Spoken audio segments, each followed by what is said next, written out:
C'est calme comme village.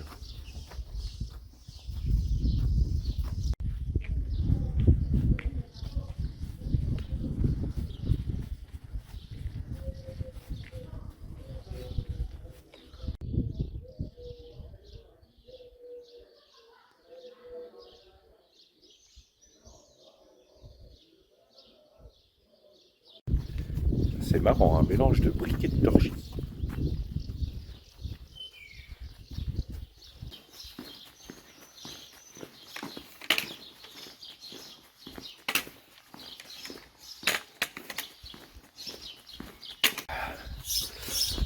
C'est parti pour 21 km jusqu'à Sahagún.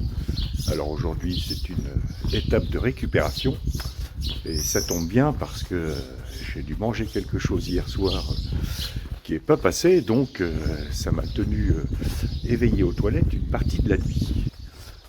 Ça c'est pas très cool. Du coup ce matin je suis pas vraiment frais. Mais bon, ça va, 21 km, ça devrait le faire.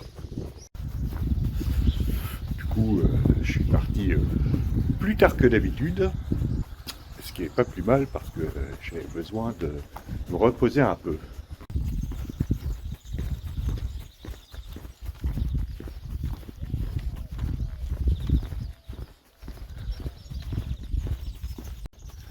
Alors il a plu un peu cette nuit, et là c'est un grand ciel bleu.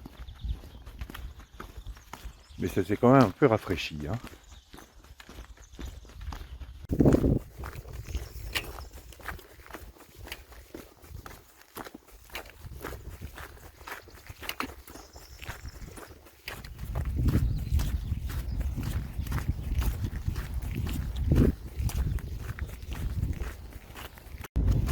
Encore des lignes droites.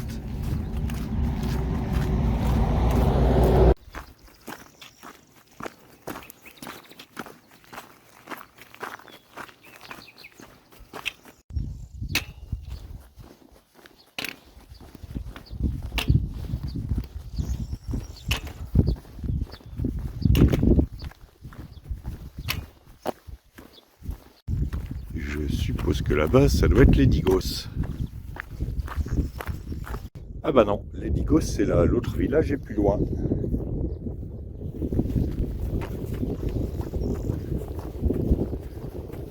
Je pense que je vais faire une mini pause.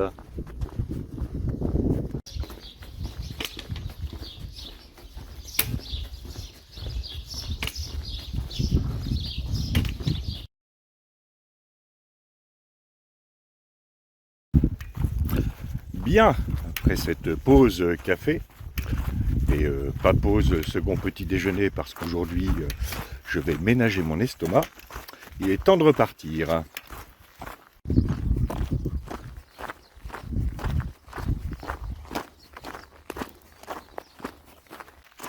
Waterloo, Morne-Plaine, encore.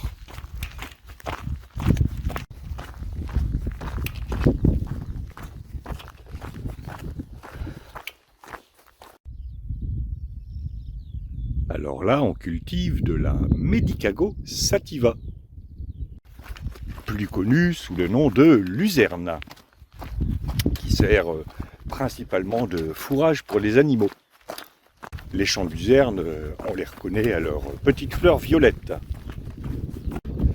Il existe aussi de la luzerne à fleurs jaunes, mais on la trouve plutôt sous les climats plus froids. Et des variétés de luzerne, il y en a des dizaines et des dizaines. Alors la luzerne, qu'on trouve beaucoup dans nos contrées, est originaire de l'Asie de l'Ouest, notamment Turquie, Afghanistan, Iran. Comme je le disais précédemment, la luzerne est utilisée comme fourrage. En revanche, on ne fait pas paître les animaux directement dans un champ de luzerne, sinon ils risquent ce qu'on appelle le phénomène de météorisation. Ça, c'est étonnant. C'est la première fois que j'entends ça. Ça veut dire qu'ils viennent des météorites. Étonnant. En fait, non, les animaux ne deviennent pas des météorites. Le phénomène de météorisation, c'est l'accumulation dans la panse des bêtes de gaz de fermentation. Si les animaux ne mangent que de la luzerne, eh ben, ça va bien fermenter là-dedans. C'est pour ça que, avec la luzerne, si on veut faire paître les animaux directement dans un champ, on sème d'autres variétés de plantes qui éviteront ce phénomène de météorisation. Alors il paraît que on peut, nous, humains, manger de la luzerne sous forme de germes, un peu comme les germes de soja ou de haricots mungo. En ce qui me concerne, par contre, je vais éviter d'aller brouter un champ de luzerne, de façon à éviter d'être satellisé sous l'effet d'une flatulence un peu trop vigoureuse. Voilà, c'était la minute agriculture de cette étape. Et maintenant, je vais enlever la polaire parce que commence à faire chaud.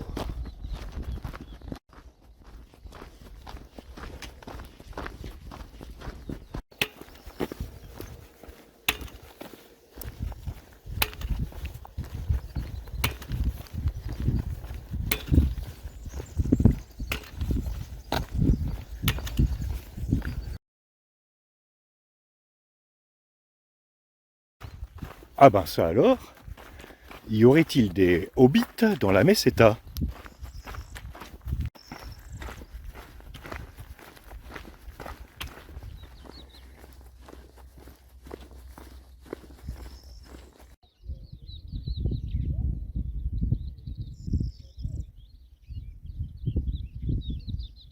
Bon, ce ne sont pas des hobbits parce que les portes ne sont pas rondes. Ce sont des simili-hobbits. En fait, ce sont des caves pour conserver les aliments, mais aussi le pinard.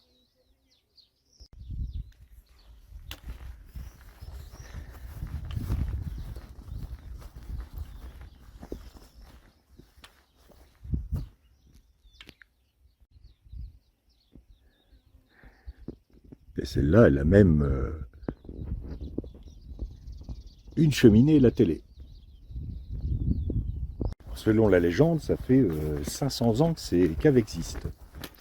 Pas l'antenne télé, évidemment. Et tout ça, ça se passe dans le village de Moratinos.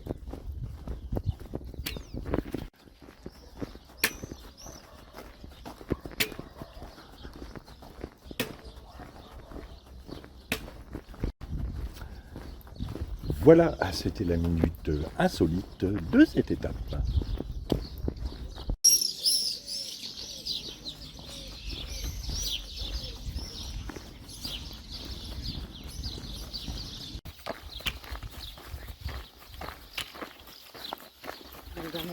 Gracias.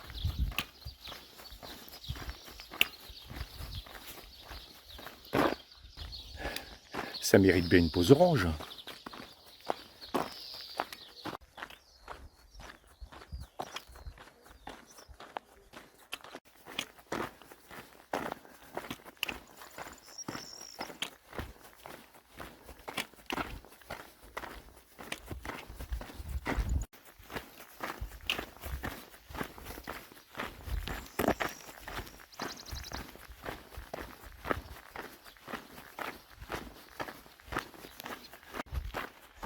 Ah, voilà au moins un renseignement utile.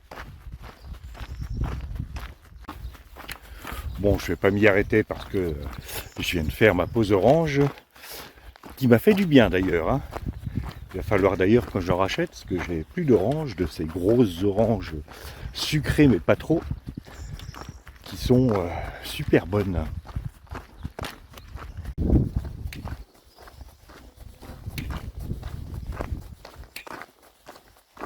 En fait, dans la meseta, c'est pas tant le physique qui est mis à l'épreuve, même lors des étapes longues, mais c'est plutôt le mental. Parce qu'on sait qu'on a des kilomètres et des kilomètres comme ça de chemin qui nous attendent et on n'en voit pas le bout. Et juste au moment où j'enregistre, il y a un cycliste qui arrive. C'est le premier que je vois de la journée. Alors ce que vous voyez là, ça n'est pas du torchis, c'est un mur en briques de terre crue. D'ailleurs, on peut remarquer une brique là.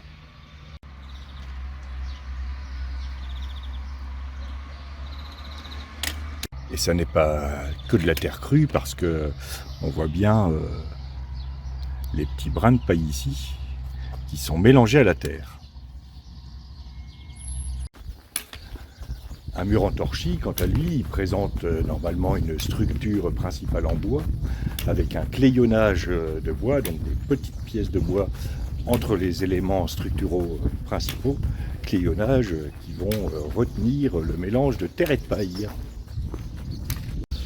Et donc, si je vous ai montré ce mur en briques de terre crue, c'est parce qu'il en subsiste encore pas mal dans la région, y compris pour les maisons habitées. Voilà, c'était la minute maçonnerie de cette étape. Et là, on la voit bien, la paille.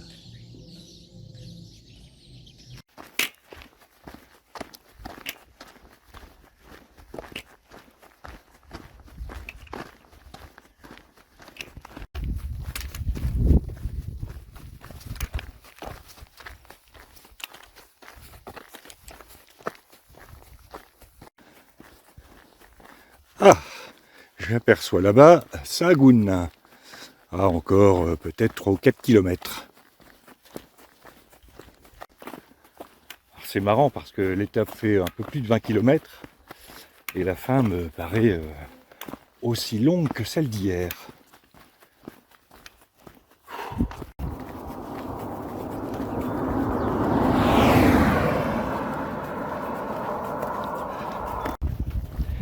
Et pour finir, un bon morceau goudronné qui chauffe bien.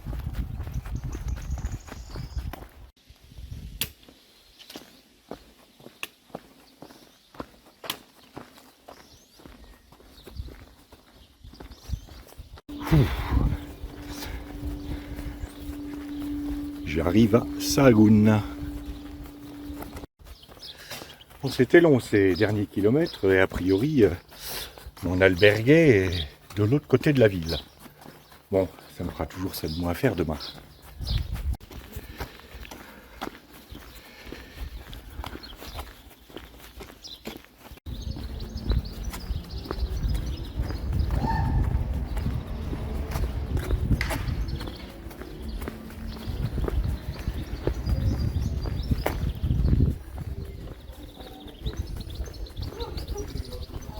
Bon, alors cette maison-là est à vendre. Il y aura peut-être quelques petits travaux à faire.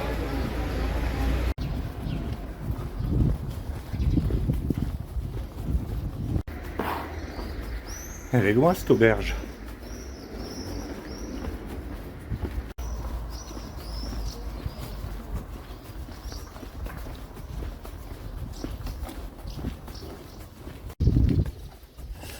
Bon, il y a un autre problème, c'est qu'il n'y a quasiment pas de magasin dans le coin. Donc pour faire des courses, j'espère que je ne vais pas être obligé de me taper 1 kilomètre vers le centre.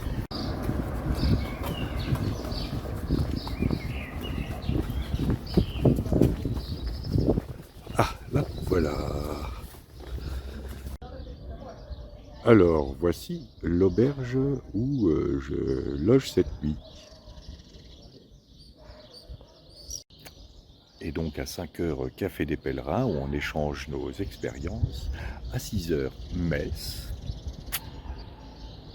6h30, bénédiction des pèlerins. Et 7 heures, repas en commun, où chacun va aller chercher le second plat, le premier étant fourni par l'auberge. Vais-je aller à la messe? Je sais pas. Au Café des Pèlerins, probablement. Ils ont du café ou du thé aussi. Pas l'apéro. Et en attendant, je vais aller faire quelques courses au supermarché dont on voit la porte d'entrée ici. Mais c'est dur à deviner.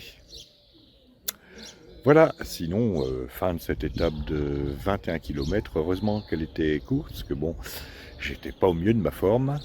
Et après une sieste d'une bonne heure, ça va beaucoup mieux. Et là, du coup, j'ai faim. Donc, je vais aller manger. Et en attendant, je vous dis à demain pour de nouvelles aventures.